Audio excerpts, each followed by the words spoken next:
अस्सलाम वालेकुम, मैं हूँ रज़वान अशरफ। आखिरकार 26वीं आईनी तरमीम का जो केस है वो खुलने जा रहा है और आज बड़ी अहम तरीन समाअत इस हवाले से होने जा रही है सुप्रीम कोर्ट पाकिस्तान में। सुप्रीम कोर्ट पाकिस्तान में जस्टिस मंसूर अली शाह, जस्टिस मुसर्रत हिलाली और जस्टिस इरफान सादत पर मुश्तमिल 3 रुकनी बेंच अपने जो दायरा इख्तियार है उसके हवाले से बड़ी अहम तरीन आज समाअत करने जा रहा है। देखिए, 26वीं आईनी तरमीम के नतीजे में एक बन गया है आईनी बेंच, जो 7 रुकनी बेंच है जिसके सरबराह हैं जस्टिस अमीरुद्दीन खान, और उसके अंदर 4-5 ऐसे जजेस हैं जो कि ऑलरेडी गवर्नमेंट के जजेस हैं, हुकूमत के जजेस हैं। तो 26वीं आईनी तरमीम करने का जो मकसद था वो तो यहाँ से पूरा हो सकता है और पूरा किया भी जा रहा है। और आजकल आपको बताया कि वहाँ पर मिलिट्री कोर्ट्स का, सिविलियंस के मिलिट्री ट्रायल का केस चल रहा है और वहाँ से इस किस्म के रिमार्क्स आ रहे हैं कि जैसे वहाँ पर पता नहीं क्या हो गया, बड़ी हलचल पैदा हो गई है, बड़ी खलबली पैदा हो गई है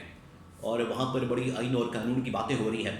जबकि इसमें से निकलना कुछ नहीं है। इसमें ये जो सारा कुछ किया जा रहा है ये बड़े ही मंसूबे और प्लान के साथ किया जा रहा है कि अगर ज़रूरत पड़ी,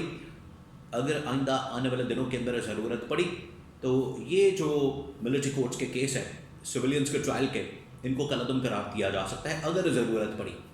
इंटरनेशनल प्रेशर की वजह से। तो इस वजह से इस बेंच को इस्तेमाल किया जा रहा है। इसमें कोई इतनी ज़्यादा खुश होने की, इतनी ज़्यादा इस बात के ऊपर इतराने की ज़रूरत नहीं कि जजेस जो है वो आइन के साथ खड़े हो गए या आइन और कानून की हुक्मरानी की बात करना शुरू कर दी। ये इस तरह की बात नहीं है। ये आपको इनका जो गुस्सा है और बाद में गुस्सा इनका ठंडा होना और इस तरह के जो रिमार्क्स, एंटी इस्टेब्लिशमेंट रिमार्क्स, ये सारा कुछ एक मंसूबे का हिस्सा है। लेकिन उधर जस्टिस मंसूर अली शाह, जो कि इस वक्त सुप्रीम कोर्ट में सबसे सीनियर तरीन जज है, उन्होंने अपने दायरा इख्तियार के मुतालिक बात की है कि अगर 26वीं आईनी तरमीम के नतीजे में आईनी बेंच बन गया है तो हमारा क्या इख्तियार है, हमारे दायरा इख्तियार में क्या आता है। क्या 26वीं आईनी तरमीम या एक तरमीम के ज़रिए से, एक मतनाज़ तरमीम के ज़रिए से, एक गैर कानूनी तरमीम के ज़रिए से, एक गैर आईनी तरमीम के ज़रिए से क्या रेगुलर बेंच का दायरा इख्तियार चैलेंज किया जा सकता है, उनको ख़त्म किया जा सकता है। ये था सबसे अहम तरीन सवाल एक केस को दौरान 1-2 दिन पहले पूछा जा रहा था और इसको आज समाअत के लिए मुकर्रर किया गया है। इसके अलावा जुडिशल कमीशन के इजलास भी और कुछ मुलाकातें भी हुई हैं chief justice of Pakistan justice Yahya Afridi की सुप्रीम कोर्ट बार के बड़े टॉप के लॉयर्स के साथ। उसके बारे में भी बड़ी अहम तरीन मालूमात मेरे पास मौजूद है। तो ये 3-4 खबरें हैं सुप्रीम कोर्ट पाकिस्तान से, बड़ी अहम तरीन खबरें हैं, एक एक करके मैं आपके साथ शेयर करता हूँ। देखिए, सबसे पहले तो मैं आपको ये बता दूँ कि सुप्रीम कोर्ट बार एसोसिएशन के टॉप के जो अहदेदार हैं, उनके जो ऑफिशल्स हैं, उन्होंने मुलाकात की है chief justice of Pakistan justice Yahya Afridi के साथ। और ये जो मुलाकात हुई है जस्टिस याहिया अफरीदी के साथ, चीफ जस्टिस के साथ, ये एक किस्म की मुलाकात उस सूरत में होती है, इस तरह की मुलाकातें उस सूरत में होती है जब सुप्रीम कोर्ट का कोई बंदा आंखें दिखाना शुरू करे, बाहर को तहरीक चलाने की बात करे और सुप्रीम कोर्ट के ऊपर, उन जजेस के ऊपर उंगलियां उठाए, उनके ऊपर तनकीद करे और उनके फैसलों के ऊपर तनकीद करे, उनके कॉन्डक्ट के ऊपर तनकीद करे। तब फिर सुप्रीम कोर्ट बार के ये जितने टॉप के लॉयर्स हैं इनको बुलाया जाता है, इनको फिर किसी न किसी तरीके से मैनेज किया जाता है। अगर तो वो आइन और कानून के मुताबिक खड़े होने वाले वकील हो तो वो डट जाते हैं, वो खड़े हो जाते हैं। लेकिन अगर कमज़ोर से वकील हों, बिक जाने वाले हों, तो वो फिर मैनेज हो जाते हैं बड़ी आसानी के साथ। वहाँ पर इनको इस तरह की ऑफ़र होती हैं कि आपको सुप्रीम कोर्ट पे जज लगा दिया जाएगा या आपके चैम्बर से किसी बंदे को हाई कोर्ट, किसी भी हाई कोर्ट के अंदर, Islamabad high court, Lahore high court, Sindh high court, Peshawar high court, किसी भी हाई कोर्ट के अंदर हम जज लगा देंगे। तो चैम्बर के मामला फिर बड़े आसान हो जाते हैं। वहाँ पर फिर चीज़ें जो है वो उनके लिए दिहाड़ियाँ लगना शुरू हो जाती हैं, मामला बड़े सीधे हो जाते हैं। या उनके चैम्बर से किसी बंदे को उठा के तो सुप्रीम कोर्ट का जज लगा दिया जाए, तो इस तरह से भी ऑफ़र की जाती है, मैनेज करने की कोशिश की जाती है। तो ये जो मुलाकात की गई है ये इसी किस्म की एक मुलाकात लगती है कि उनको मैनेज करने के लिए, मामलात को सीधा करने के लिए اور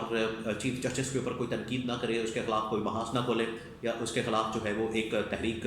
نہ شروع کر دی جائے، ان کے اوپر تنقید نہ کرے، ان کے کانڈکٹ کے اوپر کوئی سوال نہ اٹھائے۔ تو یہ اس وجہ سے ایک ملاقات ہوئی ہے۔ اب آگے آ جائیں، آگے یہ ہے کہ کل پھر ان کی ملاقات ہوتی ہے سپریم کورٹ بار ایسوسیشن کے ٹاپ لائرس کی۔ یہ جو ملاقات ہوتی ہے اس میں فیصلہ کیا جاتا ہے کہ اب ہم نے آگے کا لائحہ عمل بنانا ہے اور کانڈکٹ کے اوپر بات کرنی ہے اور 26ویں آئینی ترمیم کے اوپر بات کرنی ہے۔ اب چیف جسٹس آف پاکستان اور جسٹس امیر الدین خان، یہ دو ایسے ججز ہیں جو کہ 26ویں آئینی ترمیم کے بینیفیشری ہیں۔ انہوں نے بینیفٹ حاصل کیا، ان کی تو 5 انگلیاں گھی میں ہیں، سر کڑھائی میں ہے، تو ان کو تو اس بات کی پرواہ نہیں ہے کہ 26ویں آئینی ترمیم کے خلاف کتنی درخواستیں اس وقت سپریم کورٹ میں موجود ہیں۔ بار بار ان کو کہا جاتا ہے، بار بار ان کو یاد دہانی کروائی جاتی ہے، باور کروایا جاتا ہے کہ جو 26ویں آئینی ترمیم کے متعلق درخواستیں ہیں سپریم کورٹ کے اندر، ان کو ٹیک اپ کیا جائے، ان کو سنا جائے،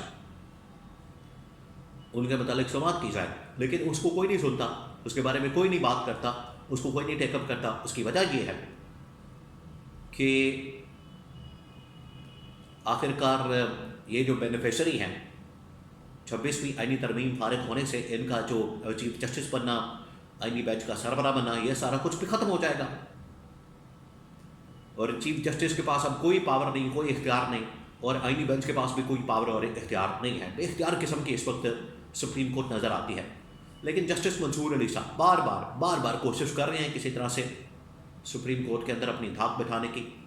اور آئین اور قانون کے مطابق کام کرنے کی، اور جو جج کی پاور ہے اس کو اسٹیبلش کرنے کی کوشش کر رہے ہیں۔ اب ایک کیس کے دوران جو ہے وہ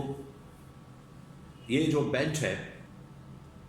جسٹس منصور علی صاحب پر مشتمل، جسٹس مسرت ہلالی اور جسٹس احمد سعادت، انہوں نے ایک سماعت کی اور ان کے دائرہ اختیار کو چیلنج کیا گیا کہ 26ویں آئینی ترمیم کے بعد ان کا دائرہ اختیار، ریگولر بینچ کا دائرہ اختیار ختم ہو گیا۔ تو انہوں نے کہا کہ پہلے تو ہم دائرہ اختیار کے اوپر دیکھ لیتے ہیں 26ویں آئینی ترمیم کے نتیجے میں ہمارا دائرہ اختیار کیا ہے، کیا ہم کوئی کیس سن سکتے ہیں، نہیں سن سکتے،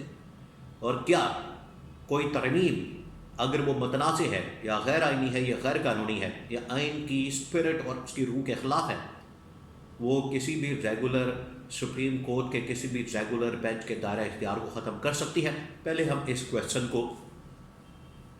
دیکھ لیتے ہیں اور اس کویسچن کا آنسر کرتے ہیں اور اس سوال کا جواب ڈھونڈتے ہیں، اس مسئلے کو حل کرتے ہیں، پھر ہم آگے بڑھتے ہیں۔ اگر تو دائرہ اختیار ہوگا تو پھر ہم سارے کیسز اور مقدمات سننا شروع کر دیں گے، پھر ہم 26ویں آئینی ترمیم کو بھی ٹیک اپ کر لیں گے، اور اگر دائرہ اختیار نہیں ہے تو پھر ہم آرام سے بیٹھ جائیں گے، پھر ہمارے پاس کچھ بھی نہیں ہے، جس طرح سے باقی چیف جسٹس اور آئینی بینچ پہ اختیار قسم کا ہے، بالکل اسی طریقے سے ریگولر بینچ بھی بیٹھ جائے گا ٹھنڈا مٹھا ہو کے۔ تو یہ اصل میں اس کے اوپر بات ہو رہی ہے، اور آج اس کے اوپر باقاعدہ طور پر سماعت ہونے جا رہی ہے۔